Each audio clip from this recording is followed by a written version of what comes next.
नमस्कार जोहार।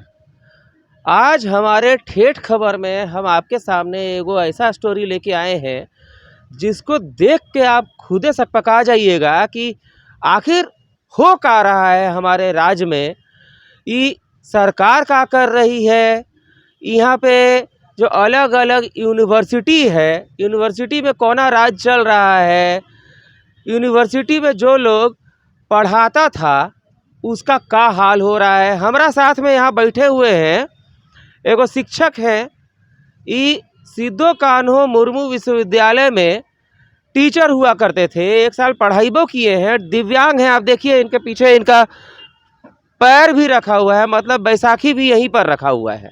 अब सोचिए ये आदमी वहाँ पर 1 साल तक पढ़ाया भी है वो वाला विश्वविद्यालय में, लेकिन इसको जब पैसा को लेके दिक्कत हुआ, वेतन उतन नहीं मिला, तो ये आदमी पिछला साल 2021 में राजभवन में राज्यपाल जी से मिलता है और बोलता है कि ऐसा ऐसा दिक्कत है, हमको वेतन उतन नहीं मिल रहा है, पैसा नहीं मिल रहा है। तो इनाम इसको क्या मिलता है वो हम आपको बताएंगे। स्टोरी बहुत अंदर तक भेद देगा ये वाला स्टोरी। ये आदमी को नौकरी से हटा दिया गया, भगा दिया गया कि जाओ तुम नहीं पढ़ाओगे, तुम हमारा विश्वविद्यालय का नाम खराब कर दिए हो। बाद में इसी आदमी को, इसी दिव्यांग शिक्षक को, टीचर को राज्यपाल महोदय की तरफ से सहायता राशि के रूप में 1 लाख रुपए का सहायता भी किया गया। लेकिन आज एगो नया पंगा हो गया है, नया परेशानी हो गया है। वो परेशानी क्या हुआ है आपको बताएं? परेशानी ये हुआ है कि अब इस आदमी को राजभवन से चिट्ठी आ गया है, राज्यपाल सचिवालय से। ये देखिए ये है वो चिट्ठी। इस चिट्ठी में साफ साफ कहा गया है कि आपका जो मामला है वो स्वीकार योग्य नहीं है, इसलिए कृपया हमसे कहा ना करें जी, संबंधित मामले में कुलाधिपति कार्यालय से पत्राचार नहीं करें। कुलाधिपति महोदय से पत्राचार ना करें। तो अब ये बताइए ये आदमी क्या करेगा, कहाँ जाके कहीं डूब मरे, क्या करे, कहाँ कौन रास्ता छोड़ा इनके लिए, किसने छोड़ा? विश्वविद्यालय में तो ऐसे ही आदमी को परेशान कर दिया। राज्यपाल महोदय से तनिक सहायता मिलबो किया, अब वहाँ से रास्ता बंद कर दिया गया कि पत्राचार मत कीजिए। तो मतलब ये आदमी मतलब ऐसे ही पढ़ल पढ़ल मर जाए। आइए तनी इनके से बात करके पूछते हैं कि काका हुआ था। राजेश जी नाम है ना? हाँ। राजेश जी काका हुआ था, आप कब से वहाँ पढ़ा रहे थे और अचानक क्या हो गया? तनी बताइए, अच्छा से हमारे दर्शक लोग जानना चाहता है। मैं नेट क्वालिफाई किया हूँ और मैं 2 बार नेट पास किया हूँ अर्थशास्त्र विषय में। और जब मैं पहली बार नेट पास किया था तो मुझे बुलाया गया था, वहाँ मेरा नाम पेपर में आया था और मुझे बुलाया गया था विश्वविद्यालय में स्नातकोत्तर अर्थशास्त्र विभाग में कि यहाँ टीचर का कमी है, आप पढ़ाइए। घंटी आधारित टीचर को जो भी दिया जाता है आपको दिया जाएगा। लेकिन मुझे कुछ भी नहीं मिल रहा था। मैं 1 वर्ष से अधिक समय तक वहाँ सेवा दिया, कुछ भी नहीं मिल पाने के वजह से मैं बहुत बार वीसी से भेंट किया और वहाँ से भी कुछ नहीं हो सका। तब मैं महामहिम राज्यपाल महोदय श्री रमेश बैस से 15 अगस्त 2021 को भेंट किया इनसे दुमका में राजभवन में। मैंने पिछला साल आप मिले थे दुमका में ही? हाँ, 15 अगस्त 2021 को महामहिम से मैंने भेंट किया था और इन्होंने वीसी को वहाँ बुलाए और बोले कि इनसे फ्री में काम क्यों लेते हैं, डांट फटकार लगा दिए और बोले कि इसे पैसा दिया जाए, इससे काम फ्री में काम नहीं लिया जाए। और बात बताइए, वीसी के है वहाँ का? प्रोफेसर सोनाझरिया मिंज हैं, वे अभी वीसी हैं और इनके ही पीरियड में मैंने काम किया है। और मैं डॉक्टर मनोरंजन प्रसाद सिन्हा जो पूर्व में वीसी थे, इनसे पूर्व में उनके भी पीरियड में मैं काम किया हूँ। दोनों वीसी में आप काम किए हैं, पहले वाला वीसी में भी और अभी वाला वीसी में भी? हाँ, और मैं दोनों से मिला हूँ, लेकिन मैं ज़्यादा भेंट प्रोफेसर सोनाझरिया मिंज से किया हूँ। इनसे मैं लगभग 50 बार भेंट किया हूँ। जब भी मैं वहाँ पढ़ाता था तो हमेशा इनसे मैं भेंट करता था और अपनी समस्या बताता था कि इतनी सारी समस्या है मेरे साथ और मुझे कुछ भी नहीं मिलता है। और इन्होंने आश्वासन भी देते थे कि आपकी समस्या का निदान किया जाएगा। और जब मैं महामहिम से भेंट कर लिया और उन्होंने फटकार लगा दिए, तब मुझसे बहुत ज़्यादा नाराज़ हो गए और इस नाराज़गी का परिणाम यह हुआ, इनसे शिकायत करने का परिणाम यह हुआ, महामहिम से शिकायत करने का परिणाम यह हुआ कि मुझे वहाँ से हटा दिया गया। कितना तारीख को आपको हटाया गया? 15 अगस्त 2021 को मैं इनसे भेंट किया, उसके बाद मुझे वहाँ मना कर दिया गया पढ़ाने से। अच्छा। और तब मैंने वहाँ यूनिवर्सिटी में भूख हड़ताल भी किया था, 3 बार भूख हड़ताल किया, लेकिन कुछ भी नहीं भूखो हड़ताल किए हैं, सुन लीजिए। 3 बार वहाँ मैं भूख हड़ताल किया, लेकिन कुछ नहीं हो सका। तब मैं 3 मई 2022 से यहाँ बैठा हुआ हूँ, 6 महीना होने को है।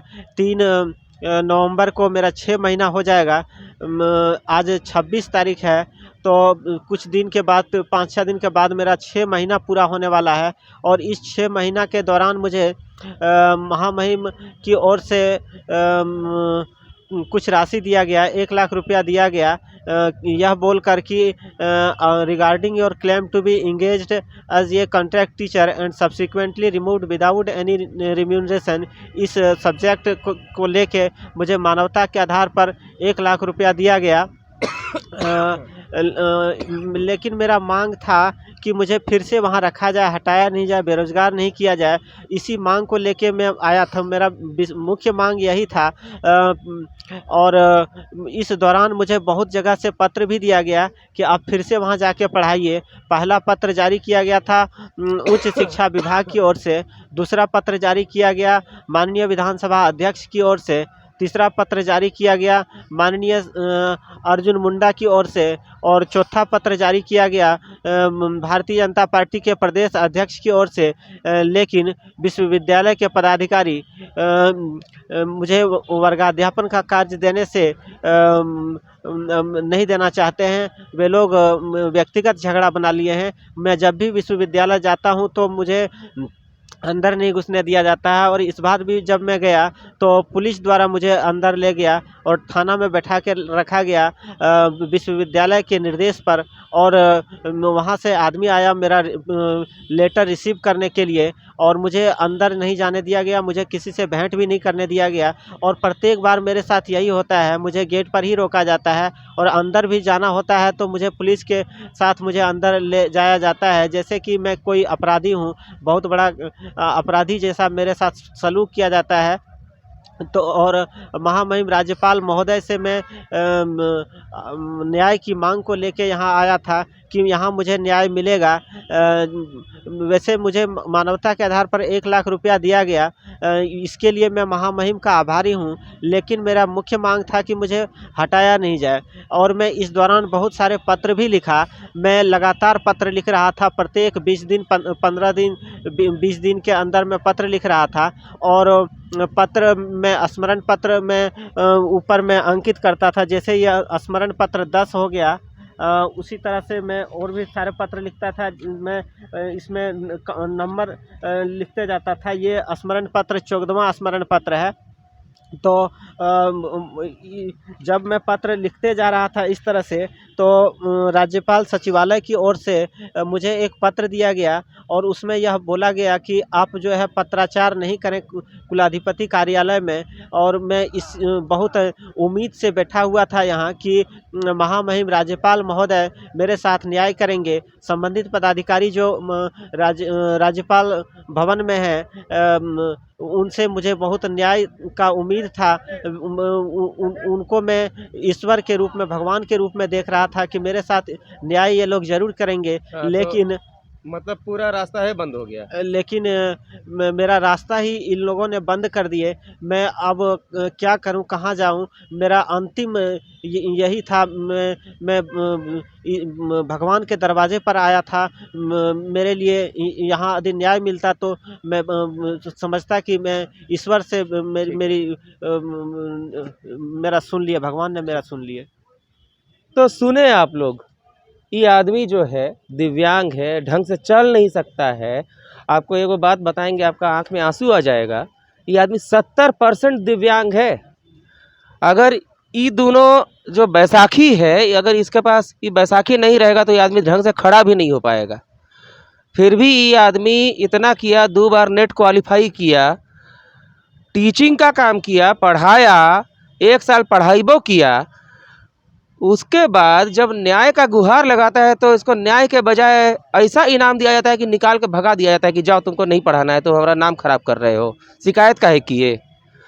अब उसके बाद ये आदमी जगह जगह भाग रहा है, दौड़ रहा है, दौड़ दौड़ के थक गया है, राजभवन के सामने यहाँ धरने पे बैठा हुआ है, राजभवन में पत्राचार करता है। इसको उम्मीद था कि राज्यपाल महोदय महामहिम जी इसकी सहायता करेंगे, ये आदमी को नौकरी दिला देंगे, लेकिन अब हालत तो ये है कि वो अपना दरवाज़ा बंद कर दिए। अब ये आदमी कहाँ जाए। हम सरकार से पूछना चाहेंगे कि अब ये आदमी को आप बता दीजिए, चाहे तो ये आदमी को लाके जहर दे दीजिए, चाहे ये आदमी को ले जाके मटका बांध करके डुबकी लगा दीजिए, मटका में चाहे पत्थर में बांध दीजिए ये आदमी को, और तालाब में, नदी में, कौन जगह में ले जाके डुबका दीजिए, ताकि ये आदमी मुँह जाए। एकरा मुआना है तो ऐसे काहे तड़पा रहे हैं। हम तो सरकार से यही ना कहेंगे, शिक्षा विभाग हो, विश्वविद्यालय हो, जहाँ भी देखो ये आदमी परेशान है। अब कहाँ जाए, कहाँ जाके ये न्याय मांगे। और तो बस यही एगो रास्ता दिख रहा है कि ये आदमी चाहे तो अपने को कुछ कर ले, चाहे सरकारें लाके इसको कुछ कर दे। अब ये बहुत बड़का को क्वेश्चन है। अब हम तो एक के बात पूछेंगे कि काहे जुलूम का शिकार हो रहा है ये वाला शिक्षक, ये टीचर, ये दिव्यांग टीचर। एकर बतवा कौन सुनेगा। सुनना चाहिए कि नहीं चाहिए, कोई सुनेगा तब तो तय होगा कि ये आदमी के साथ क्या होना है। ये आदमी को जीने का अधिकार नहीं है का, दिव्यांग है तो जीने का अधिकार नहीं है। ये बहुत बड़का को क्वेश्चन है।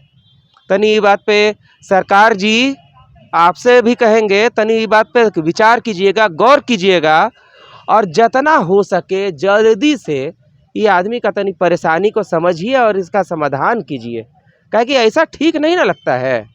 तनी ध्यान दीजिए सरकार जी, आप ही से कह रहे हैं। तो आज का वीडियो यहीं पर रोक रहे हैं, अगला वीडियो में फिर मिलेंगे। तो ध्यान रखिएगा, एकरो ध्यान रखिएगा, और वीडियो में क्या दिखाएंगे ऊपर ध्यान रखिएगा तनी। नमस्कार।